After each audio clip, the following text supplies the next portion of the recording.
চলো যাই যুদ্ধে মাদকের বিরুদ্ধে এই স্লোগানকে সামনে রেখে পিরোজপুরের নাজিরপুরে অনুষ্ঠিত হয়েছে মাদক বিরোধী মানববন্ধন ও পথসভা।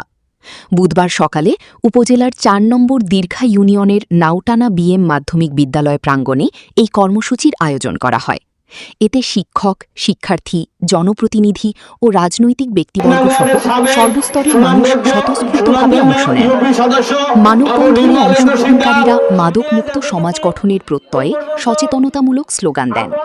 পরে আয়োজিত পথসভায় বক্তারা বলেন, মাদক যুব সমাজের জন্য এক ভয়াবহ অভিশাপ। একটি সুস্থ ও সমৃদ্ধ বাংলাদেশ করতে মাদক সেবন ও মাদক কারবারের বিরুদ্ধে সামাজিক প্রতিরোধ গড়ে তুলতে হবে। শুধু আইন প্রয়োগ নয়, সচেতনতা বৃদ্ধি ও সামাজিক আন্দোলনের উপর জোর দেন তারা। নাজিরপুর উপজেলা প্রতিনিধি ওয়ালিউল্লাহ রাইসুলের ডেস্ক রিপোর্ট।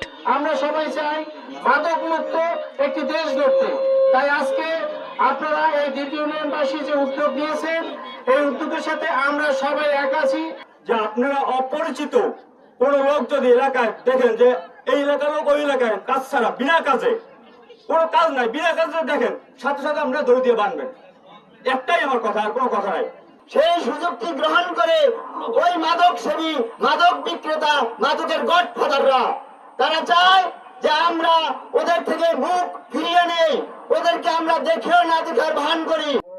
মাদকের সপক্ষে যারা অবলম্বন করেন বেশিরভাগই তারা হয় প্রশাসনিক নয় সমাজের খুব উচ্চ পর্যায়ের লোকজন রয়েছেন। আমাদের বর্তমান যুগটা হলো সোশ্যাল মিডিয়ার যুগ।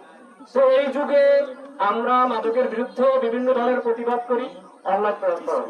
তো সেখানে যখন আমরা ফেসবুকে বিভিন্ন ধরনের পোস্ট দিই, কিছু শিক্ষিত মানুষ, সুশীল সমাজ নিচে কমেন্ট করে, ভাই ছোটদের মেরে লাভ কি, বড়দের ধরো।